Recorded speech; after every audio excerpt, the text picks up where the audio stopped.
นีห่างแปลงใจวางหูฟังพุทธวจนังยังคำสอนที่ดีจำจือไว้ อย่านับได้ฟังเป่าฟังได้จุงกำโนดใหม่พระโลยากวนเก่าโอพระธรรมฟังแล้วจดจำเฮอแม่นแล้วเก็บเอาแก่นเอาสานอย่าเฮอเหมือนนิตันกบตัวเท่าอันอยู่เฝ้าดอกบวมบานแม่นเมื่อนั้นเป็นขวบกอมบอนได้ปุ๊บจวบเกสรฟุงหมู่พามนแม่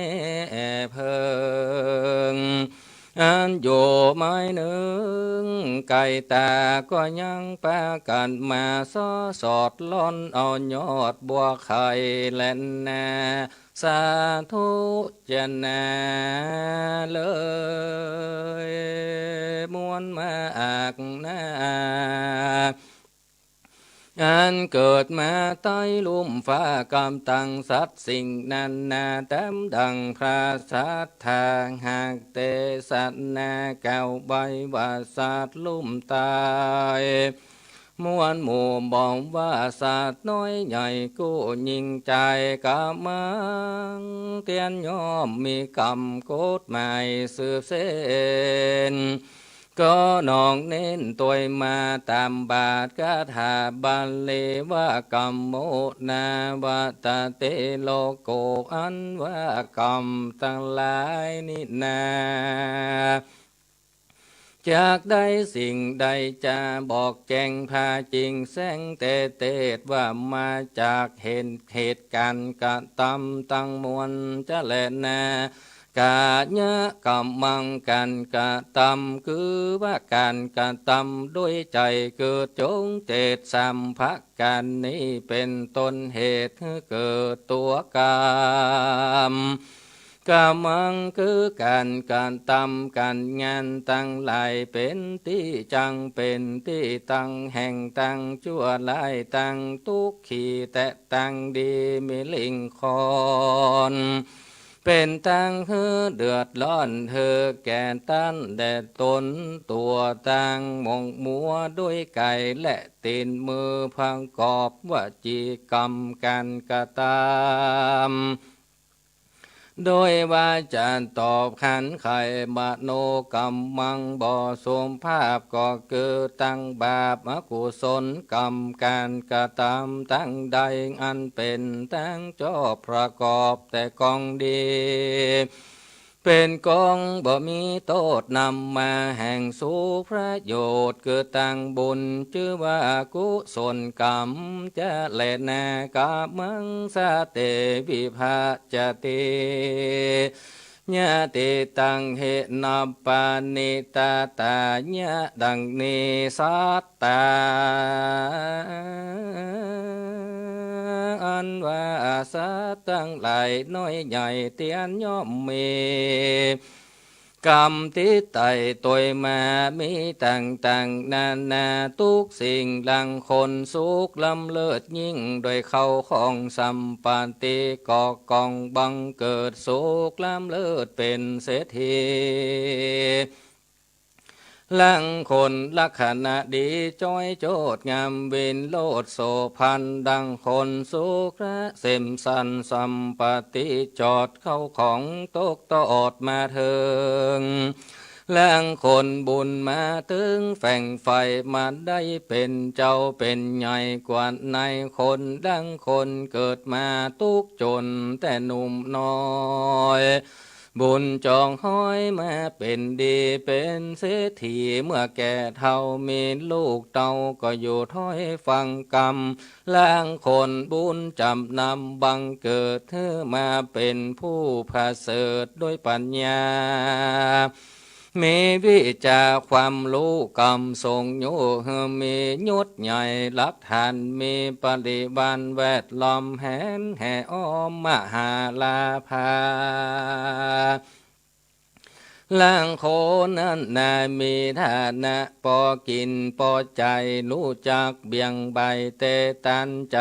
โจมบานผ่องแผ้วในพระแก้วเจ้าใหญ่สามภาการแรงคนทุกขันลำบากหาเจ้าหากกินแรงใจยังไฟแฝงกองบุญบอกขาดคนตั้งหลายดังเอาจาดแก้วมณีพระบอกจีว่าเป็นบุญปังก่อนที่ตัวสอนมาสนองและนาลังคนบาปกรรมปามาจากจ้องตกเหตุห้องอนาถาทุกขเวทนาลำบากโกดกันอยากขอกินดังคนทุกเมาวินขึ้นล่องกาไข่ต้องเตียวหนล่างคนตุกอับจนมัดไม่มาถอยไล่เข้าคองล่างคนเว้นสะนองตื่นญาติมาทะรงเบมบากบอลลูหายพ้องมีเข้าของใดเหลือใจปล่อยมาหิวหอดไล่เมื่อไปลูนแรงคนมาหนุนต้นเตามีลูกเตาบ่เหมือนใจมาดังกองไฟอบเอามาสุมตุกลำลุมเล่าโศกเศร้า ลูกก็มาเป็นขี้เหล้าเมายาลูกบ่ฟังคำสอนสั่งเป็นตุกถังมาล้อมตุกมาตอมยามป่วยไข้ตุกเข้าไม่ลูกเป็นอันตรพานมีสันดานสอนยากเป็นตุกได้ปากได้จาตุกได้ทรงบูตาได้ศึกษาหืดเล่าเรียนเขียนอ่านซ้ำเป็นคนบ่เอาทันบ่เอากันงานมาเผาพันเข้าของพ่อแม่แอวสักแสเงินคำกำจำนำปากว่าคือพ่อแม่ตกเป็นคามาปุ่นเผิดหน้ายินละอายของมีลูกยิงใจก็บ่ได้เปิ้งอาสลายบ่ได้กินแห่งกรรมมาแฝงฟักไฟเลี้ยงขึ้นใหญ่ก็บ่มีกูลลางพ้องเวทมาหนุนมาตอบลูกเกิดมาบ่สมผ้ากอบลักษณะมีหูตาหนวกบอดตีนมืององอดกอดกุดแข้งขาปุดง้อยใบพ่อแม่ตุกเอาไม้เสวยพลก็ย้อนว่ากุศลกรรมปังก่อนติดตามสอนตึงตาลกรรมตัดฟันบ้านคาคือความหน้าไตเป็นเพกรรมมาขวีเตแตกขึ้นใดย้ายแยกจากกันกำเผาปงปันพี่น้องบ่ตัดลงปองตึงหากรรมเพตาใหญ่แยกมาเตแตกย้อนทรัพย์สิ่งของกรรมมาสะนองจองกองแม้แต่ห้องปุบเปหันเหตุกแยกถ้าลงวิบากเสวยผลตามดังพระตาสะปนเตนเตตวากรรมตั้งหลายมีเหตุคือการตำตั้งใดเป็นกองธรรมกองจอบต่างนี้บุญมาตอบสนองแต่งใดเป็นกองดำกรรมเศร้าบาปย่อมเข้าไล่ตัวตันแม้นกรรมปัจจุบันตัวใดนักยิ่งมันก็วิ่งเข้าเสวยบ่ฮือล่วงเลยภาวะจาดเป็นกรรมตัวอาจเดวแรงเตื้อมาสำแดงฮือหันเหตุยามจากเสียงเขตมรณะก็เพื่อบาปปามาจากจ้องเวแนวหนองฮือเป็นไปตามวิสัยกฎกรรมกิเลสจดหมดเสียงเขตสันดานกรรมตัวใดอาจหันแก่ย่อมมีกำลังเล่งตัวตันฮือหันปัจจุบันตอดแนเวนเข็นค่าตอบตัวแตนเป็นกรรมอันแสนเพชรล้นบาปสะต้นตัวพันจะแลนาสาธุโอจนา สาปุเลสาทั้งหลายเฮ้ยมวลมากได้ฟังคำวิบากบรรยายปากันกุดไม่จำที่แจ้งที่ได้แสงเตสนาสุตามัญญาจักเป็นที่มาแห่งปัญญาบังเกิดในนิส่งดำเลิศจักสยองแม้นหากกองได้ดีเป็นบุญบ่มีโทษกองนั้นโสดจุงขับจามกองใดเป็นป่าปะกรรมตัวดำกรรมเศร้าอย่าปาตัวเข้าไปหาอาปมาทัฏฐานาเฮตั้งอยู่ในกองบ่อพระมาตลาสาจุกาละเวลาคำเจ้าเอาสตินั้นเล่าเป็นเจ้าแห่งจิตใจจักกระทำการงานใดกายวาจาใจเฮือเอาสติกึดนำก่อนกระทำผ่อนตัวหลังมีสติระวังบอกว่าหลังและนาพอดูดจะดังมีดพาดรักษาตนตัวเตียนย่อมบอกกลัวคนตะไลมาถูกต้องเป็นที่ปกป้องหมู่เว้นภัยงานใดก็ดีสติคือกองบ่อพระมาดแม้นหากปังปาดก็จักเสียตนตัวปั้มเป็นการกุศลพระบุญเตื่อมแทงส่องแจ้งด้วยปัญญาแม้นมีบาปหนากรรมไม่มาหนักมากก็หากจักบางเบาบุญแผดเผาเอามา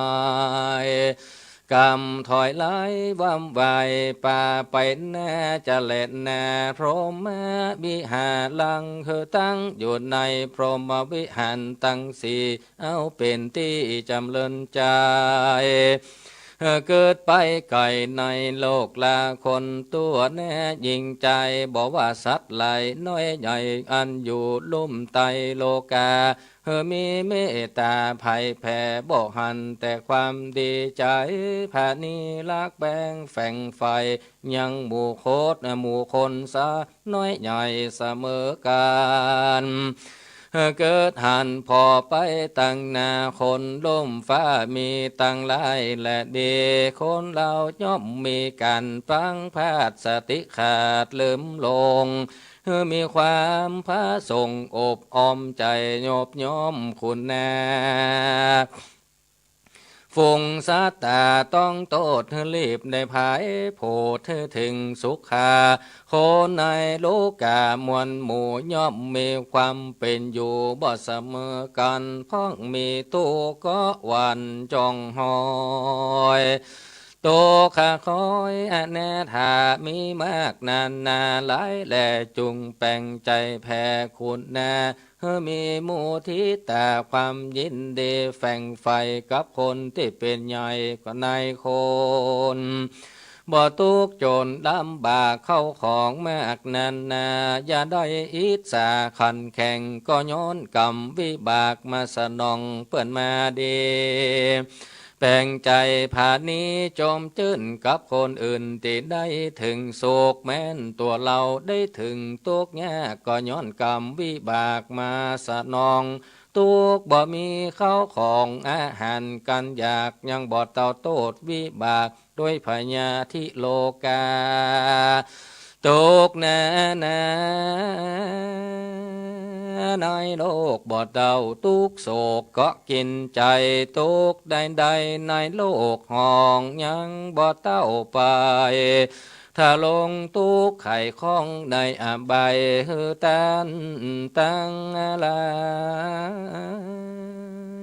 มีเมตตาภัยแผ่ไปถึงแก่สัพพะสัตตาอันถ้าลงทุกขากรรมวิบากตกยากอเวจีพ้องตายเป็นผีเป็นเพศทะลงทุกขเวทนา เอวไปมาหล่อนหลอกเสาะสอนซอกหาของตันพ้องก็ทรมานโมกไม่ในระโดกไตไปนานตกทุกข์ผ่านก็ย้อนกรรมวิบากอันเข้าหากได้ก็ตามมาโกสราจิตใจบานวิโลดขอได้ภายโพดไปถึงดูอ่ำหองกาฝุ่งหมูสัตว์อันตกต้องตุกโตดแน่แน่มีเมตตากรุณาภัยแผ่ถึงแก่สัตว์ต่างหลายจูโพได้ร่วมรู้อนุโมทนาได้ถึงสุขาอันสุขยิ่งโยดพ้นจากทุกโทษเว้นภายกรรมวิบากได้ได้นักหน่องได้เกาะจ่องทมทองเว้นได้ได้มาสะหน่องตอบใส่ก็ได้ยกย้ายหายไปได้ถึงแดนวิสัยอันสุขยิ่งโยดเกษมวิโลดใจบานสุขสำลานยิ่งแล้วคือเมืองแก้วยิ่งยอดมหาเนละปานก็มีโดยพระการดังกล่าวมานี้แหละนะกรรมวิปากกังนิทิตังขีญะอันเตสนายังธรรมะเตสนากรรมวิบากกรรมสอนอันย่ออันค่อยแอบก็บังกลมสมเลสสาเดชญาติโยมศรัทธาสาธุชนท่านผู้ฟังท่านผู้ชมทุกท่านก็ธรรมเทศนาชื่อว่ากรรมวิบากกรรมสอนก็ได้จบไปเป็นที่เรียบร้อยโดยอันย่ออันแคบถ้าเอาตรงเชียงมูดนี่ก็ใจเวลาพอสมควรผมว่าก่อนกายเลยเลือกเอาที่สำคัญเนาะมาเทศนาท่านทั้งหลายได้ฟังกันเพื่อจะได้นำไปประดับสติปัญญาความรู้ที่ได้ยินได้ฟังจะได้นำประพฤติปฏิบัติในการใช้ชีวิตต่อไปเนาะและในเรื่องของธรรมเทศนากรรมวิบากกรรมสอนนี้ก็ได้กล่าวโดยลักษณ์ก็คือในเรื่องของกรรมหรือว่าวิบากกรรมทั้งหลายอันนี้ก็ทำความเข้าใจกับท่านผู้ฟังศรัทธาญาติโยมทุกท่านเนาะเรื่องกรรมเนี่ยในทางพระพุทธศาสนาเขาเนี่ยมันมี2 อย่างเนาะมันมี2 อย่างคือกรรมหนึ่งกับกรรมไฟดีอันหนึ่งก็คือกรรมไฟบดีกรรมไฟที่ดีนั้นเป็นห้องว่ากุศลกรรมอันกรรมที่ไฟบดีนั้นก็คือเป็นห้องว่ากุศลกรรมอันนี้เราต้องแยกแยะให้มันชัดเจนก็อย่างเช่นว่าเราทำบุญส่วนทานรักษาศีลเมตตาภาวนามีจิตที่มีเมตตาอบอ้อมอารีภายโพธิ์บอกว่าคนบอกว่าสัตว์ได้รับความสุขหรือว่าในกรณีบางเตื้อบางคราวคนที่เกิดความทุกข์หรือว่าสัตว์สิ่งหิ่งห้อยทั้งหลายที่ได้รับความทุกข์เราได้ช่วยได้เหลือได้เมตตาอบอ้อมอารีเอื้อเฟื้อเผื่อแผ่ช่วยเหลือสงเคราะห์ไปตามสมควรเนาะตามสมควรแล้วเนี่ยอันนี้เป็นห้องว่ากุศลกรรมกรรมไฟดีอันนี้ก็แหมอย่างหนึ่งแต่ในขณะเดียวกันตรงกันข้ามก็หากว่าเราได้ล่วงละเมิดอย่างทำได้กล่าวไว้นะกรรมมันมีการกระทำ3 ตั้งก็คือด้วยกายด้วยวาจาด้วยใจใน3 อย่างเนี้ยมันก็จะกว้างเอาไว้แหมหน่อนักอยู่สรุปสั้นๆก็คือตั้งกายตั้งวาจาตั้งใจหากว่าอันใดหนึ่งที่เราล่วงเกินไปเนี่ยที่มันบ่ถูกต้องคือหูอยู่ว่ามันบ่ถูกต้องผิดตั้งแต่อาจบางครั้งบางคราวอาจจะผิดในเรื่องของศีลธรรมตัวผิดในเรื่องของจริยธรรมตัวผิดในเรื่องของความถูกต้องเหมาะสมผิดในเรื่องของกาลเทศะหลายๆอย่างหรือแม้แต่จะผิดในเรื่องของกฎหมายบ้านเมืองก็ตาม อันนี้เป็นห้องว่ากุศลกรรมคือกรรมฝ่ายที่บดีเพราะนั้นอันเนี้ยมันเป็นสองอย่างที่เราควรจะเลือกเอาว่าแต่ละท่านแต่ละคนนั้นเขาก็เนี่ยชีวิตมันก็เหมือนกันมีตีนมีมือมีอวัยวะครบถ้วน32ประการเหมือนกันหมดแต่ว่านี่อย่างคนบางคนถึงบ่เหมือนเฮาเนาะนี่อย่างบางคนถึงบ่มีจิตเป็นกุศลเห็นเลยนี่เป็นต้นมันก็มีหลากหลายไปนี่ทั้งนั้นในธรรมนี่เปิ้นก็กล่าวไว้ว่าอันนี้มันก็สืบเนื่องมาจากของเรื่องวิบากกรรมที่เขาได้ทำเอาไว้มาก่อน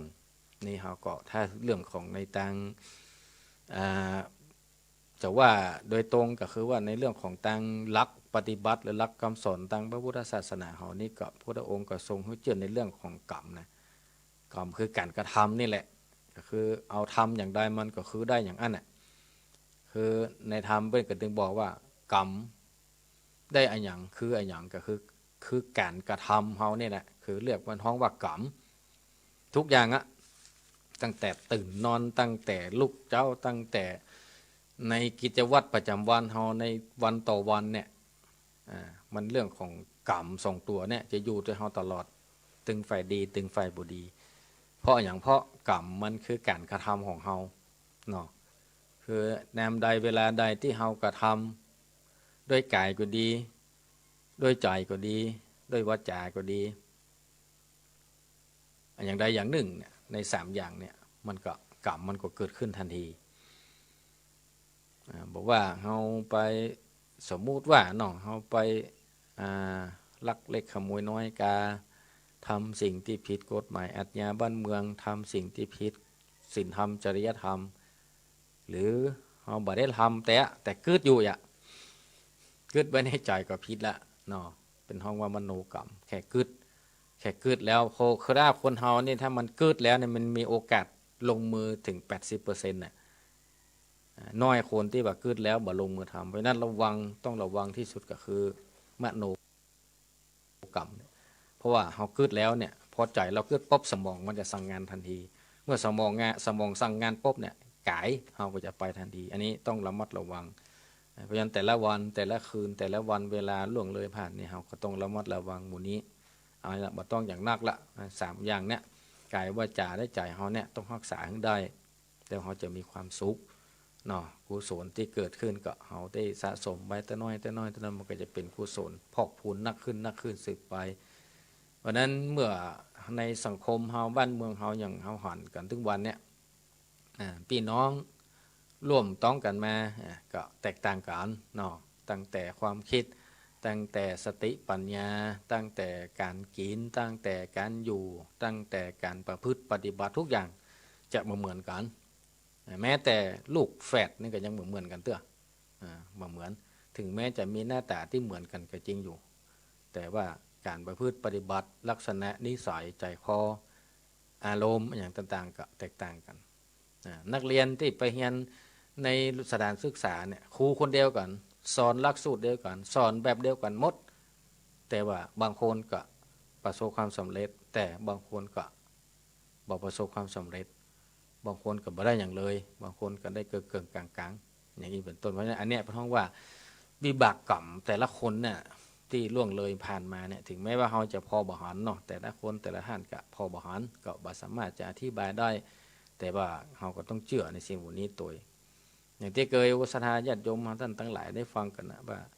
ในอดีตเนี่ยมันเป็นตัวบอกถึงปัจจุบันเฮาในปัจจุบันเฮาเป็นอย่างไรเนี่ยอดีตเนี่ยมันจะเป็นตัวบอกได้ชัดเจนว่าในอดีตล่วงเลยผ่านมาเนี่ยเราอาจจะได้ทำสิ่งนี้ไว้ก่อนแล้วถึงเวลาวันนี้จากนี้เราได้เกิดมาเป็นมนุษย์เนี่ยเราก็เลยต้องได้รับสิ่งที่เรากระทำล่วงเลยผ่านมาแต่ว่าเราแก้ไขได้ก็มันก็บ่ได้นะอันนั้นคือมันล่วงเลยไปแล้วก็แล้วไปเหี้ยแต่ว่าปัจจุบันนี้ก็เป็นตัวกำหนดที่สำคัญที่สุดส่งผลถึงอนาคตถึงภพภูมิถึงชาติหน้าก็คือ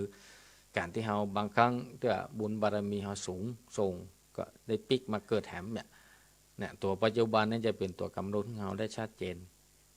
ถ้าหากว่าเรามันสะสมพอกพูนซึ่งคุณงามความดีเอาไว้นักติ๊กเนี่ย จะโดยวิธีการได้ก็ตามที่ถูกต้องที่บ่ผิดศีลบ่ผิดธรรมบ่ผิดกฎหมายบ้านเมืองอันเนี้ยมันจะเป็นตัวกำหนดอนาคตเราได้ชัดเจนแต่ถ้าเราเกิดมาแล้วในแจ้นนี้เราบ่ทำอย่างสักอย่างกำไปยังไผก็บ่ว่ามันก็แล้วไปปุ่นกะในอนาคตต่างหน้าเนาะหรือในกรรมบางประการบางประเภทเนี่ยในทำกรรมวิบากกรรมสอนเกินเปิ้นถึงกันได้บอกว่ากรรมตัวใดนักกรรมตัวนั้นก็เสวยจะวิ่งมาเสวยหรือว่ามาสนองเราทันทีอย่างกรณีที่เฮาหันว่าผู้ร้ายฆ่าคนเนี่ยเนาะอย่างข่าวทีวีทุกวันมันก็ตึงนักแกเดี๋ยวเฮานึกว่าน่าจะบ่มีไผยับได้ละน่าจะบ่มีไผฮู้ละแต่สุดท้ายมันก็ยับได้อยู่สุดท้ายก็โดนอยู่เพราะอย่างเปิ้นถือว่าเป็นกรรมนักหมอต้องข้ามล่วงเลยไปพบหน้าจัดหน้าละโดนจัดนี้เลยตอบสนองทันทีฆ่าปิตาบรรดาฆ่ามนุษย์เนี่ยเพราะว่าฆ่ามนุษย์เนี่ยเปิ้นถือว่ามนุษย์เป็นสัตว์ที่ประเสริฐจะเป็นกรรมที่นักพอฆ่าปุ๊บเนี่ยกรรมตัวนี้ก็จะตอบสนองทันทีได้รับผลตอบสนองทันทีหรือว่ากรรมบางอย่างที่เบาบางน้อยลงไปก็เนี่ยบางคนก็ทำไปแล้วบ่หันเป็นอย่างดอกอย่างอันเนี้ยตัวนี้สำคัญเนี่ยไปแล้วบ่หันมันว่าได้ดอกบ่หันเป็นอะไรสักอย่างอยู่ดีสบายมีเงินมีทองอันเนี้ยสำคัญกรรมเล็กๆน้อยๆเนี่ยมันจะเป็นพอกพูนแล้วมีครั้งที่1ก็เดียวมันจะมีครั้งที่2มีครั้งที่2แล้วก็จะมีครั้งที่3ตัวมาอันนี้เราต้องระมัดระวังถ้าหากว่าเราบ่ระมัดระวังเนี่ยมันก็จะเกิดเป็นนิสัยกับตัวเราไปตลอดนี่กับอนาคตเราก็จะต้องได้รับผลของการกระทำนั้น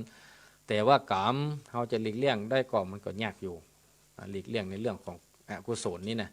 กุศลนี่ถึงว่าไปแล้วแค่น้อยเหลืออกุศลของเนาะแต่คนแต่ละท่านถึงวันเนี่ยกุศลนี่มันแค่น้อยกับแต่เปิ้นทำมันอย่างที่จะเป็นประโยชน์กุศลคุณงามความดีน้อยบ่ใครตะได้บ่ใครสนใจแต่ว่าอันใดที่เป็นอกุศลเนอที่บ่ใครดีนี่นะปะทุเปิ้นอู้บ่ทันจบจะไปละอย่างนี้ก็มีนะคนเฮาบ่เดียวเป็นไปอย่างนั้นเพราะฉะนั้นต้องเลือกนะต้องเลือกเฮาคนเดียวคือในหลักคำสอนหรือว่าทุกอย่างในทั้งหมดทั้งมวลเนี่ยก็คือเฮาจะต้องเป็นตัวลงมือเองนะเนาะต้องเป็นคนลงมือทำคนเดียวพระสงฆ์ครูบาอาจารย์ขายที่มีความรู้เปิ้นแนะนำสั่งสอนเปิ้นก็ได้ตึกตะอันนะแนะนำสั่งสอนอันนะถามว่าเปิ้นตั้งหลักมาคนเดียวก่อนหลักธรรม ที่เอามาโอ้อย่างพระครูบาอาจารย์ทั้งหลายที่ได้อู้กันกับญาติโยมศรัทธาทั้งหลายฟังเนี่ยก็บ่จะแต่งขึ้นมาคนเดียวหลักธรรมเนาะเป็นหลักธรรมของพระพุทธองค์พระเจ้าทั้งหมดเป็นพระองค์ได้ทรงแสดงเอาไว้กับมาบอกต่ออันนี้เป็นหน้าที่ของพระสงฆ์บอกต่อเผยแพร่ต่อบอกต่อให้กับศรัทธาญาติโยมทั้งหลายหรือว่าท่านที่ได้ยินได้ฟังได้รับฟังกันอันส่วนจะเชื่อบ่เชื่อหรือว่าจะทำตามหรือไม่นั่นก็บ่สามารถที่จะไปกำมือบ่สามารถจะไปคับจับได้เนาะก็จำเป็นต้องพิจารณาเอาคนเดียวแล้วก็ลงมือทำเอาคนเดียวจะให้คนอื่นทำเพื่อแล้วก็เฮือนได้เต้าเปื้อนนี้มันคงยากเพราะฉะนั้นอันนี้ต้องฝากเฮาทั้งหลายไว้เป็นหลักปฏิบัตินะก็คือในพุทธศาสนาเฮานี่ถือเอาตัวเฮาเป็นหลักทุกสิ่งทุกอย่างมันจะเริ่มต้นจะไปดีหรือไปบ่ดีเนี่ยมันลื่นขึ้นต้นอยู่ที่ตัวเฮาอย่างเดียวแล้วนะตัวเฮาอย่างเดียวอย่างอื่นบ่มีนอกจากที่ว่าไปก็คือวิบากกรรมเก่าที่เฮาสร้างไว้แต่อันน่ะซึ่งบ่สามารถจะบอกได้ว่าไผได้ทำอย่างมาพ้องได้ทำอย่างไว้พ้องอันนี้บ่สามารถจะบอกได้ซึ่งแต่ละคนก็จะมีของขายของมันมาเนาะยกตัวอย่างว่าในธรรมเปิ้นกล่าวไว้บางคนก็เกิดมาแล้วก็สมบูรณ์พูนผลหมดตั้งแต่เข้าของสมบัติตั้งแต่เข้าป่าอาหารเงินทองสมบูรณ์ตั้งแต่เริ่มต้นตั้งแต่แรกเกิดไปจนถึงอายุเท่าเตาตายก็มีบางคนก็เกิดมาแล้วก็เบื้องต้นดีมีอย่างอุดมสมบูรณ์ครบถ้วนหมดแต่บ้านปลายหมดตัวก็มีบ่เหลือสิ่งสักอย่างก็มีบางคนบางท่านก็เกิดมาแล้วเบื้องต้นบ่ดีเบื้องต้นบ่ดีสักอย่าง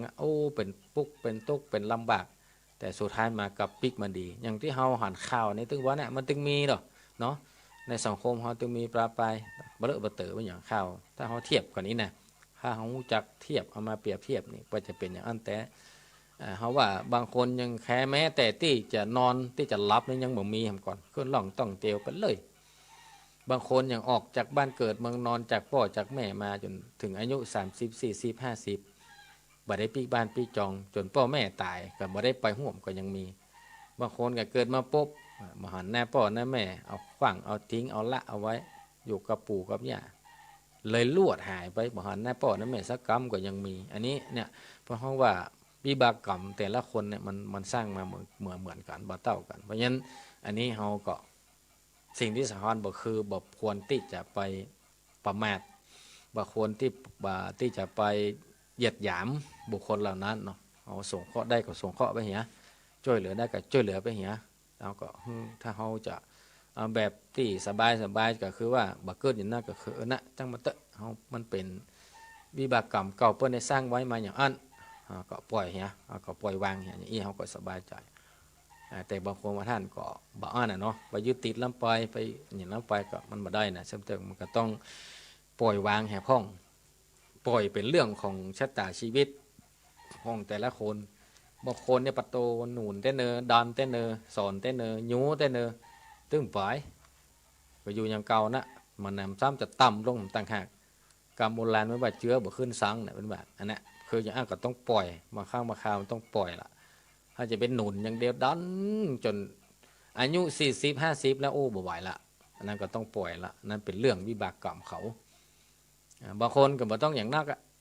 ก็หูเอาคนเดียวมันจะตรงกับที่พระพุทธองค์สมเด็จพระสัมมาสัมพุทธเจ้าได้เปรียบเทียบว่าบุคคลเปรียบเสมือนดอกบัวนะแบบเดียวกันนั่นแหละว่าบางอันมันก็บ่สามารถที่จะโผล่ขึ้นมาได้แมนมันแหนมมาได้ละนอกของพื้นก็มีอันนั้นก็แล้วไปอย่า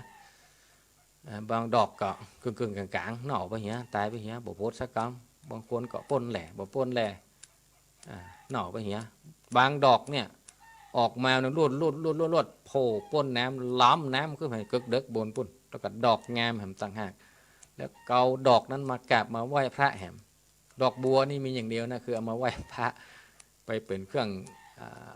กราบเครื่องไหว้อย่างเดียวนะเอาไปให้แฟนกันเขาถึงบอกไปดอกบัวมันมีเนาะที่จะวันวาเลนไทน์เนี่ยเอาดอกบัวไปให้กันตึงมีแน่ ได้ว่าดอกบัวเนี่ยเป็นดอกที่เป็นกุศลมีกุศลเวลามันออกมาแล้วเป็นดอกงามแล้วก็เอาไปไหว้พระกราบพระอย่างนี้เป็นต้นนะเนี่ยพระพุทธเจ้าเปิ้นได้เปรียบว่าโคนเฮาเนี่ยมันก็เปรียบเสมือนดอกอย่างดอกบัวนะมันที่มันจะโป้นมันนึงโป้นคนเดียวมันที่มันโป้นก็คือมันมาโป้นกันแล้วไปเนี่ยเฮาก็บ่ต้องไปยึดติดไปอะไรอาวรณ์หรือว่าไปภาวะพะวงนักลงไปก็เดี๋ยวเฮาจะกลายเป็นว่า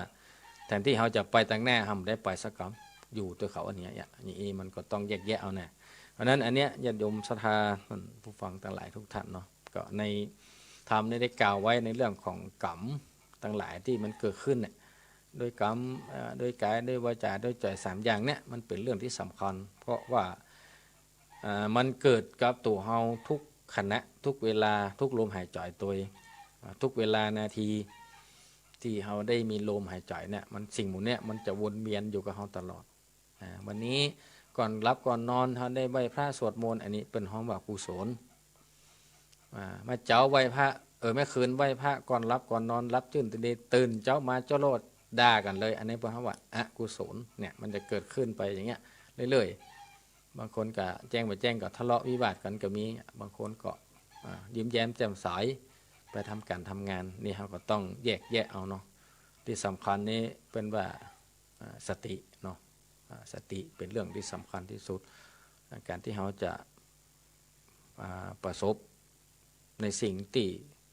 ปรารถนาหรือว่าประสบความสำเร็จใดๆก็ตามเนี่ยจะต้องมีสติเนี่ยเป็นหลักก่อนในการดำเนินชีวิตถ้าเราบ่มีสติมันขาดสตินะมันก็จะลำบากเพราะนั้น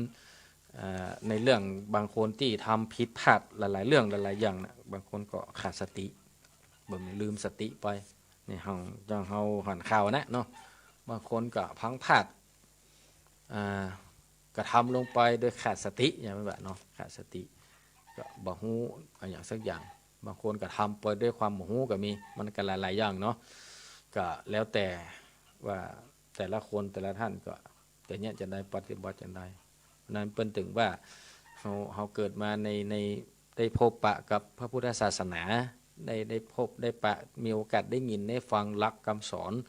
ขององค์สมเด็จพระสัมมาสัมพุทธเจ้าเนี่ยแล้วก็เป็นที่โอกาสที่ดีที่สุดที่เราควรที่จะนำหลักธรรมเหล่านั้นไปประพฤติปฏิบัติเนาะเมื่อมันได้เป็นสิ่งที่เป็นมงคลเป็นกุศลสำหรับตัวเราบ่นักก็น้อยก็แล้วแต่กาลแล้วแต่เวลาแล้วแต่สมควรไปอันนี้ถ้าเรามันขยันทำมันก็เป็นกุศลกับเราถ้าเราขี้เกียจเราขี้ค้านเราบ่เนี่ยบ่สนใจก็มันเป็นเรื่องที่อันยังจะบ่กำบ่จูเฮาแหละเนาะสิ่งวันนี้มันบอกบ่ถูกนะอธิบายบ่ได้เนาะอย่างบุญมันเป็นจะได้เขาก็อธิบายบ่ได้บาปมันเป็นจะได้ก็อธิบายบ่ได้มันก็อธิบายได้ก็เพราะว่าสิ่งดีกับบ่ดีแล้วนะสองอย่างอันนี้มันบ่ดีเด้ออันนี้มันดีเด้อบางอันบางเรื่องมันก็บ่สามารถจะอธิบายให้เห็นชัดเจนได้เนาะอย่างการเป็นคนดีอ่ะมันเป็นจะได้มันคนดีเนี่ยมีอย่างพ่องเนี่ยมันก็มีหลายๆอย่างเขาก็บางครั้งก็อธิบายยากแต่ว่ามันจะหู้ที่ตัวเฮานะอันใดควรบ่ควรอันใดดีบ่ดีเนี่ยมันจะหู้ที่ตัวเฮาเป็นหลักเพราะนั้นพุทธศาสนาเฮาเนี่ยเป็นตึงมีกำหนดกฎเกณฑ์หรือว่ามีหลักคำสอนที่สำคัญในเรื่องของการประพฤติปฏิบัติตัวเนี่ยไว้นักเพราะอย่างพระองค์ได้ทรงหันแล้วว่าหลักธรรมหมู่นี้มันจะเป็นหลักธรรมที่จะทำให้มนุษย์ทั้งหลายเนี่ยได้หลุดพ้นจากความทุกข์ทั้งมวลทุกข์ในที่นี้ก็คือทุกข์ในภาวะจัดนี้และภาวะในจัดแน่จัดนี้กับจัดแน่น่ะเนาะไม่ใช่ว่าจัดตั้งหลังนี่แบบนี้เราจะต้องระมัดระวังแล้วก็ช่วยกันรักษาศีลฟังธรรมเมตตาภาวนาหมู่นี้มันเป็นวัฏจักรเป็นวิถีชีวิตของเราอยู่แล้วเนาะยิ่งเราอยู่ในชุมชนในบ้านเราอย่างอิสามไฮมีกินมีทานมีงานบุญงานกุศลก็ไปก็ทำแต่เด็กแต่น้อยมีโอกาสมีเวลาก็ไปถ้ามีโอกาสมีเวลาก็โอกาสแน่ก็ทำใหม่ก็ได้มีโอกาสมีเวลาเปเลอะแต่ว่าเมื่อใดก็บ่มีเวลาเมื่อใดก็มีเวลาอันนั้นก็แล้วแต่เนาะช่วยเหลือบ่ได้ละต้องทำเองคิดเองแล้วก็ทำเองลงมือเองคนอื่นเปิ้นก็มีแต่แค่แนะนำผู้แนะนำผู้จักจวนก็ได้กุศลไปเชิญชวนไปสร้างคุณงามความดีแต่หากได้เชิญชวนแล้วเฮาไปร่วมมันก็อานิสงส์มันก็เพิ่มพูนขึ้นตั้งแต่คนจักจวนตั้งแต่คนทำตัวแต่ว่าเปิ้นจักจวนแล้วกุศลมันก็เกิดเบื้องต้นกับคนที่จักจวนถ้าเฮาบ่ปล่อยมันก็คนจักจวนก็ได้ไปคนเดียวเฮาก็บ่ได้สักอย่างเตือมันบางครั้งนี่ก็เฮาก็จะต้องฮู้จักสละพ่องเนาะฮู้จักแบ่งสรรปันส่วนในการประพฤติปฏิบัติการดำเนินชีวิตเฮาไว้พ่องถ้าเฮาบ่จัดสรรเวลาเฮาบ่จัดสรรตารางชีวิตเฮาเนี่ยมันก็วันๆก็จะไปอันน่ะรู้ก็จะรู้ไปว่าค่ำว่าข้ามก็ยุ่งแหละเนาะมันจะช่วยละนะอันเนี้ยเป็นหลักคำสอนเบื้องต้นเนาะนี่ก็เราอู้สู่กันฟังกับศรัทธาเฮาท่านทั้งหลายที่ได้ยินได้ฟังก็ลองไปพิจารณาด้วยกันเนาะลองไปพิจารณากันแม่นกะแม่นกะถ้าแม่นก็ลองไปลองปฏิบัติขอรู้ถ้าบ่จ่ายกันแล้วไปยะเข้าหูซ้ายก็ออกหูขวาเนาะอันนี้ก็ตามที่แต่มาภาพก็เตดมานี่ก็เอาตามเนื้อธรรมเนื้อหาสาระธรรมเนี่ยมาเตดให้กับ